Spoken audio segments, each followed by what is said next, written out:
Carlos Castanedas. A separate reality on how to see. For me there is only the traveling on paths that have heart, on any path that may have heart. There I travel, and the only worthwhile challenge is to traverse its full length.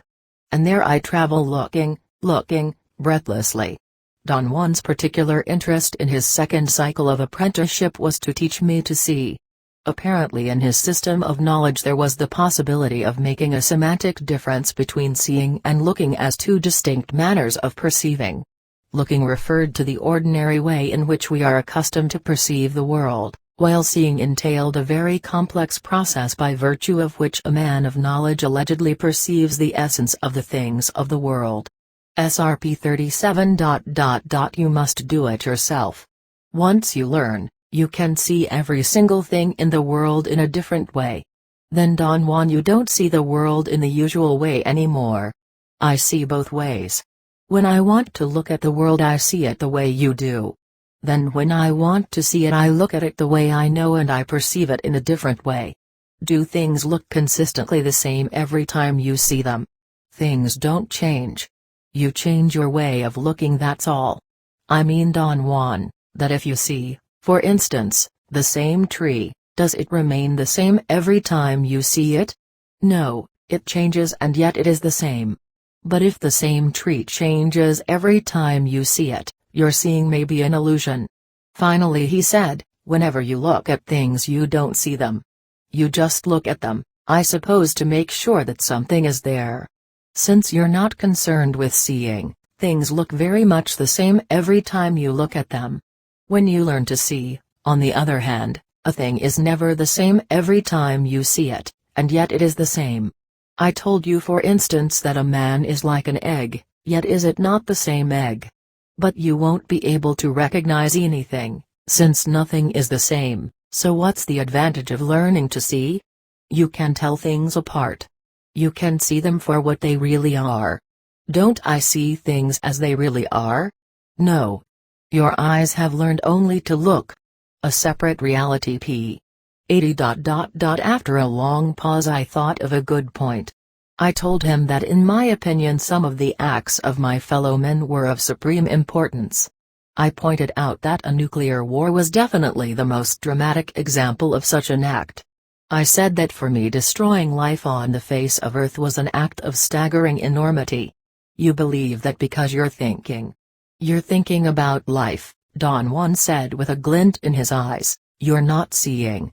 Would I feel differently if I could see? I asked. Once a man learns to see he finds himself alone in the world with nothing but folly, Don Juan said cryptically. He paused for a moment and looked at me as if he wanted to judge the effect of his words. Yours acts, as well as the acts of your fellow men in general, appear to be important to you because you have learned to think they are important. He used the word learned with such a peculiar inflection that it forced me to ask what he meant by it. He stopped handling his plants and looked at me. We learn to think about everything, he said. And then we train our eyes to look as we think about the things we look at. We look at ourselves already thinking that we are important. And therefore we've got to feel important. But then when a man learns to see, he realizes that he can no longer think about the things he looks at, and if he cannot think about what he looks at, everything becomes unimportant. Don Juan must have noticed my puzzled look and repeated this statement 3 times, as if to make me understand them. What he said sounded to me like gibberish at first, but upon thinking about it, his words loomed more like a sophisticated statement about some facet of perception. A separate reality. p. 82. For example, Don Juan, do you mean that once a man learns to see, everything in the whole world is worthless? I didn't say worthless. I said unimportant. Everything is equal and therefore unimportant. For example, there is no way for me to say that my acts are more important than yours, or that one thing is more essential than another, therefore all things are equal and by being equal they are unimportant. I asked him if his statements were a pronouncement that what he had called seeing was in effect a better way than merely looking at things. He said that the eyes of man could perform both functions, but neither of them was better than the other. However, To train the eyes only to look was, in his opinion, an unnecessary loss. For instance, we need to look with our eyes to laugh, he said, because only when we look at things can we catch the funny edge of the world. On the other hand, when our eyes see, everything is so equal that nothing is funny. He remained silent for some time. Perhaps there are men of knowledge who never laugh, he said. I don't know any of them, though. Those I know see and also look, so they laugh. Would a man of knowledge cry as well? I suppose so. Our eyes look so we may laugh, or cry, or rejoice, or be sad, or be happy. I personally don't like to be sad, so whenever I witness something that would ordinarily make me sad, I simply shift my eyes and see it instead of looking at it. But when I encounter something funny I look and I laugh.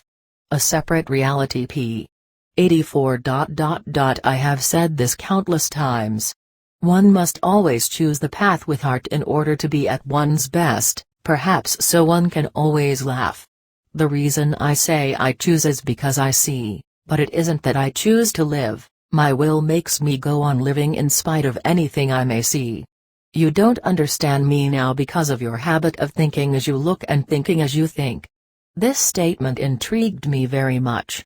I asked him to explain what he meant by it. He repeated the same construct various times, as if giving himself time to arrange it in different terms, and then delivered his point, saying that by thinking he meant the constant idea that we have of everything in the world. He said that seeing dispelled that habit, and until I learned to see I could not really understand what he meant. But if nothing matters, Don Juan, why should it matter that I learn to see? I told you once that our lot as men is to learn, for good or bad, he said. I have learned to see and I tell you that nothing really matters. Now it is your turn. Perhaps someday you will see and you will know then whether things matter or not. For me nothing matters, but perhaps for you everything will. You should know by now that a man of knowledge lives by acting, not by thinking about acting, nor by thinking about what he will think when he has finished acting. A man of knowledge chooses a path with heart and follows it, and then he looks and rejoices and laughs, and then he sees and knows. He knows that his life will be over altogether too soon. He knows that he, as well as everybody else, is not going anywhere. He knows, because he sees, that nothing is more important than anything else. In other words, a man of knowledge has no honor, no dignity, no family, no name, no country, but only life to be lived, and under these circumstances his only tie to his fellow men is his controlled folly. Thus a man of knowledge endeavors, and sweats, and puffs, and if one looks at him he is just like any ordinary man, except that the folly of his life is under control. Nothing being more important than anything else, a man of knowledge chooses any act, and acts it out as if it matters to him. A separate reality p. 86. It would be simple to die, that's what you say and believe, because you're thinking about life, just as you're thinking now what seeing would be like. You wanted me to describe it to you so you could begin to think about it, the way you do with everything else. In the case of seeing, however, thinking is not the issue at all, so I cannot tell you what it is like to see. Now you want me to describe the reasons for my controlled folly, and I can only tell you that controlled folly is very much like seeing, it is something you cannot think about. A separate reality p. 88. If nothing really matters, I said, upon becoming a man of knowledge one would find oneself, perforce, as empty as my friend and in no better position. That's not so, Don Juan said cuttingly. Your friend is lonely because he will die without seeing. In his life he just grew old and now he must have more self-pity than ever before. He feels he threw away 40 years because he was after victories and found only defeats. He'll never know that to be victorious and to be defeated are equal. So now you're afraid of me because I've told you that you're equal to everything else. You're being childish. Our lot as men is to learn, and one goes to knowledge as one goes to war. I have told you this countless times. In order to become a man of knowledge one must be a warrior, not a whimpering child. One must strive without giving up, without a complaint, without flinching, until one sees, only to realize that nothing matters. A separate reality p. 89. He smiled, his eyes were shining as if he were truly enjoying my presence. A separate reality p. 90. I shifted my eyes so I would see his personal life disintegrating, expanding uncontrollably beyond its limits, like a fog of crystals, because that is the way life and death mix and expand. That is what I did at the time of my son's death. That's all one could ever do, and that is controlled folly. Had I looked at him I would have watched him becoming immobile and I would have felt a cry inside of me, because never again would I look at his fine figure pacing the earth. I saw his death instead, and there was no sadness, no feeling. His death was equal to everything else. So you may say that when it comes to the death of a person I love, my controlled folly is to shift my eyes. I thought about the people I love myself and a terribly oppressive wave of self-pity enveloped me. Lucky you, Don Juan, I said, you can shift your eyes, while I can only look. He found the statement funny and laughed. Lucky, bull. He said.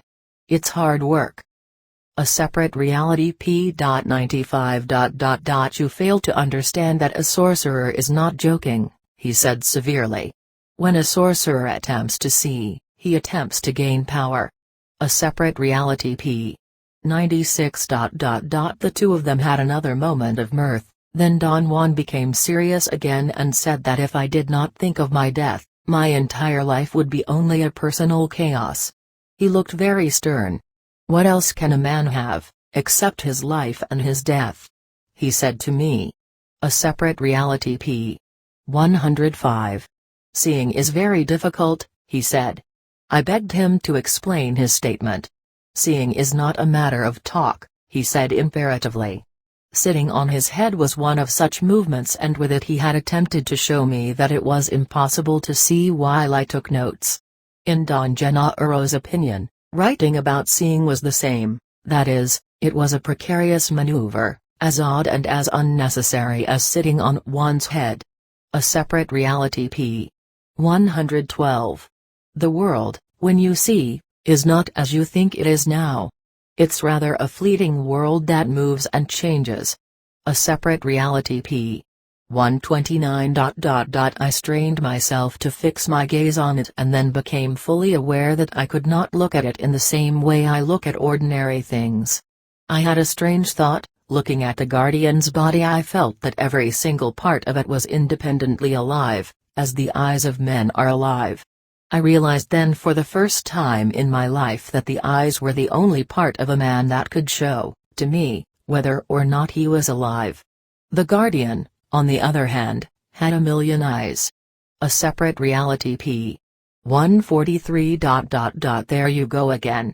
I've told you, there's no point in talking about what seeing is like. It is nothing. A separate reality p. 150. By the time knowledge becomes a frightening affair, the man also realizes that death is the irreplaceable partner that sits next to him on the mat. Every bit of knowledge that becomes power has death as its central force. Death lends the ultimate touch, and whatever is touched by death indeed becomes power. A man who follows the paths of sorcery is confronted with imminent annihilation every turn of the way, and unavoidably he becomes keenly aware of his death. Without the awareness of death he would be only an ordinary man involved in ordinary acts. He would lack the necessary potency, the necessary concentration that transforms one's ordinary time on earth into magical power. Thus to be a warrior a man has to be, first of all, and rightfully so, keenly aware of his own death. But to be concerned with death would force any one of us to focus on the self, and that would be debilitating. So the next thing one needs to be a warrior is detachment. The idea of imminent death, instead of becoming an obsession, becomes an indifference. A separate reality p. 151. Only the idea of death makes a man sufficiently detached so he is incapable of abandoning himself to anything. Only the idea of death makes a man sufficiently detached so he can't deny himself anything. A man of that sort, however, does not crave, for he has acquired a silent lust for life and for all things of life. He knows his death is stalking him and won't give him time to cling to anything, so he tries, without craving, all of everything.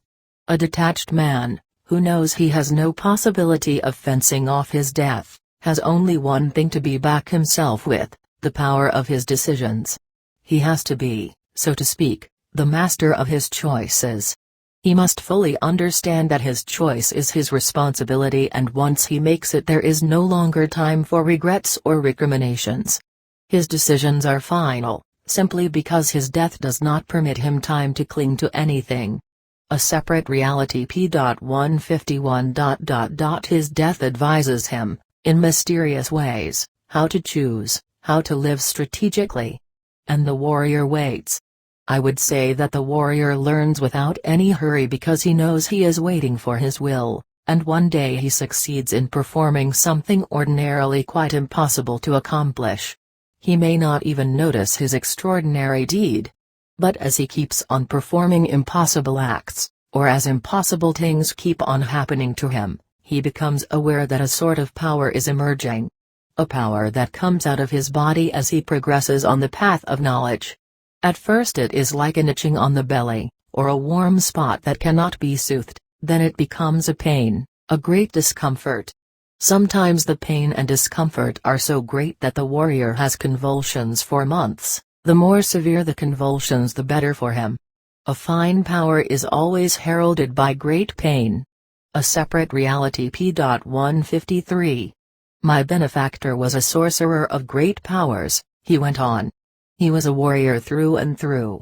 His will was indeed his most magnificent accomplishment. But a man can go still further than that, a man can learn to see. Upon learning to see, he no longer needs to live like a warrior, nor be a sorcerer. Upon learning to see, a man becomes everything by becoming nothing. He, so to speak, vanishes, and yet he's there. I would say that this is the time when a man can be or can get anything he desires. But he desires nothing, and instead of playing with his fellow men like they were toys, he meets them in the midst of their folly. The only difference between them is that a man who sees controls his folly, which his fellow men can't. A man who sees has no longer an active interest in his fellow men. Seeing has already detached him from absolutely everything he knew before. The sole idea of being detached from everything I know gives me the chills, I said. You must be joking. The thing which should give you the chills is not to have anything to look forward to but a lifetime of doing that which you have always done. Think of the man who plants corn year after year until he's too old and tired to get up, so he lies around like an old dog. His thoughts and feelings, the best of him, ramble aimlessly to the only things he has ever done, to plant corn. For me that is the most frightening waste there is. We are men, and our lot is to learn and to be hurled into inconceivable new worlds. Are there any new worlds for us really? I asked half in jest. We have exhausted nothing, you fool, he said imperatively. Seeing is for impeccable men. Temper your spirit now, become a warrior, learn to see, and then you'll know that there is no end to the new worlds for our vision. A separate reality p. 159. But in what way would seeing be different? When you see, there are no longer familiar features in the world. Everything is new. Everything has never happened before. The world is incredible. Why do you say incredible, Don Juan? What makes it incredible? Nothing is any longer familiar. Everything you gaze at becomes nothing. Yesterday you didn't see. You gazed at my face, and since you like me, you noticed my glow. I was not monstrous, like the guardian, but beautiful and interesting. But you did not see me. I didn't become nothing in front of you. And yet you did well. You took the first real step towards seeing. The only drawback was that you focused on me, and in that case I'm no better than the guardian for you. You succumbed in both instances and didn't see. Do things disappear? How do they become nothing? Things don't disappear. They don't vanish, if that's what you mean, they simply become nothing, and yet they are still there. A separate reality p. 163. I tried to focus my gaze on the water, but its movement distracted me. My mind and my eyes began to wander onto other features of the immediate surroundings. Don Juan bobbed my head up and down and ordered me again to gaze only at the water and not think at all. He said it was difficult to stare at the moving water and that one had to keep on trying. I tried 3 times and every time I became distracted by something else. Don Juan very patiently shook my head every time. Finally I noticed that my mind and my eyes were focusing on the water. In spite of its movement I was becoming immersed in my view of its liquidness. The water became slightly different. It seemed to be heavier and uniformly grayish-green. I could notice the ripples it made as it moved. The ripples were extremely sharp. And then, suddenly I had the sensation that I was not looking at a mass of moving water but at a picture of water. What I had in front of my eyes was frozen segment of the running water. The ripples were immobile. I could look at every one of them. Then they began to acquire a green phosphorescence and a sort of green fog oozed out of them. The fog expanded in ripples and as it moved, its greenness became more brilliant until it was a dazzling radiance that covered everything. I don't know how long I stayed by the irrigation ditch. Don Juan did not interrupt me. I was immersed in the green glow of the fog. I could sense it all around me. It soothed me. I had no thoughts, no feelings. All I had was a quiet awareness, the awareness of a brilliant, soothing greenness. A separate reality. P.164. Seeing is not a matter of looking and keeping quiet, he said. Seeing is a technique one has to learn. Or maybe it is a technique some of us already know. A separate reality. P. 167. How is it, I said, that the techniques of seeing have no effect on our fellow men? I've told you already, he said, seeing is not sorcery. Besides, seeing is contrary to sorcery. Seeing makes one realize the unimportance of it all. The unimportance of what, Don Juan? The unimportance of everything. A separate reality. P. 169. Is the green fog, like the guardian, something that one has to overcome in order to see? I asked Don Juan as soon as we sat down under his ramada on August 8, 1969. Yes. One must overcome everything. He said. How can I overcome the green fog?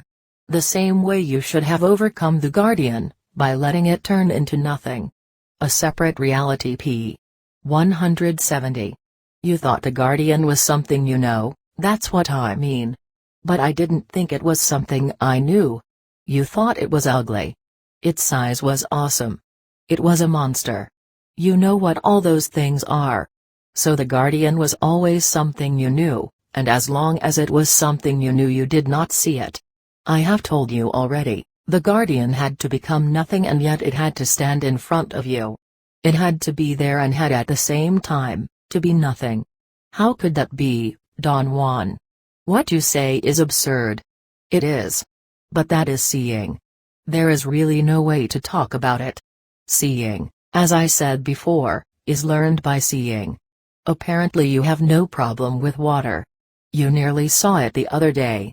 Water is your hinge. All you need now is to perfect your technique of seeing. You have a powerful helper in the spirit of the water hole.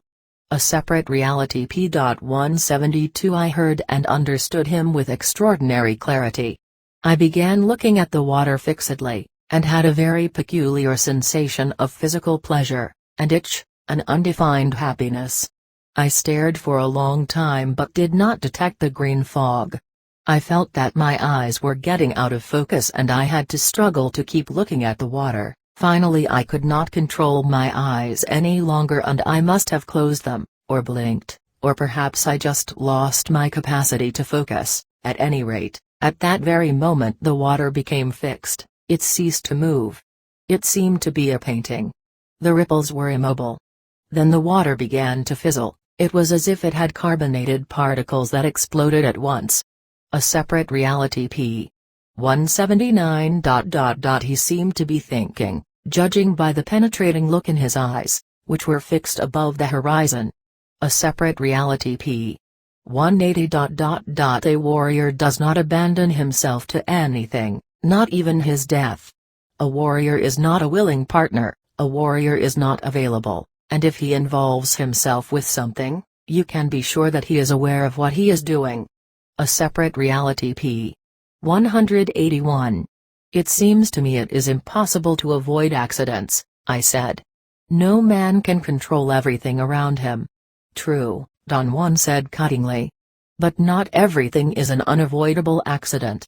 Lucas doesn't live like a warrior.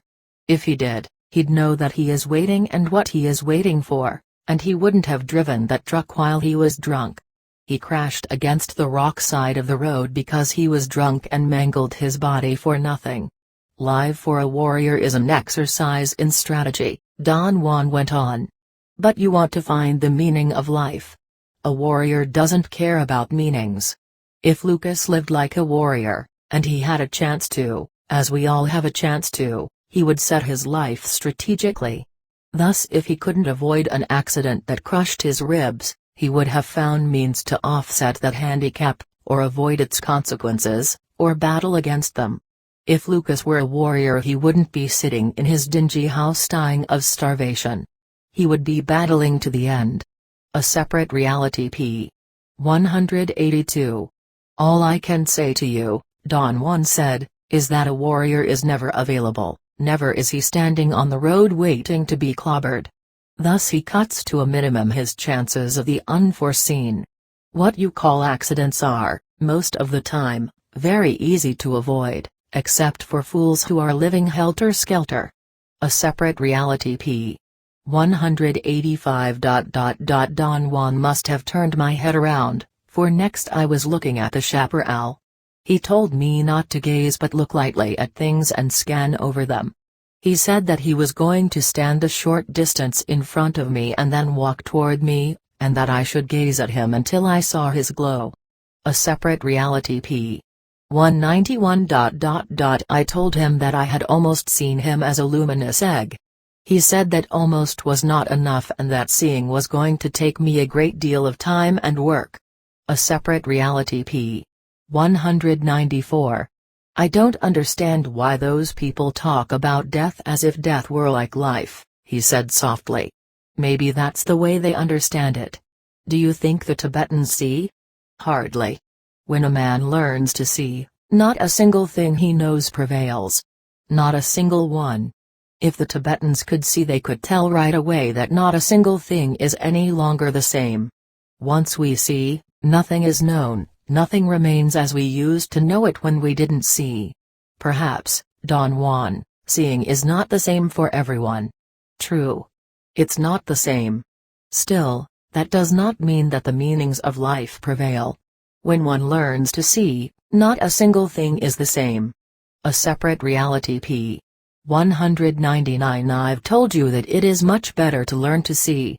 A man who sees is everything, in comparison, the sorcerer is a sad fellow.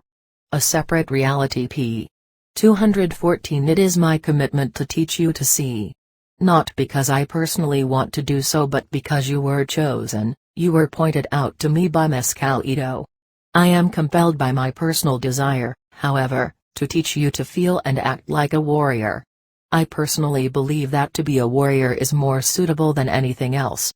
To see without first being a warrior, would make you weak, it would give you a false meekness, a desire to retreat, your body would decay because you would become indifferent. It is my personal commitment to make you a warrior so you won't crumble. The spirit of a warrior is not geared to indulging and complaining, nor is it geared only to struggle, and every struggle is a warrior's last battle on earth. Thus the outcome matters very little to him. In his last battle on earth, a warrior lets his spirit flow free and clear. And as he wages his battle, knowing that his will is impeccable, a warrior laughs and laughs. It doesn't matter, he said, if you ever learn to see. I suppose you must do it your own weird way. A separate reality. p. 220. An average man doesn't do this, though. The world is never a mystery for him, and when he arrives at old age he is convinced he has nothing more to live for. An old man has not exhausted the world.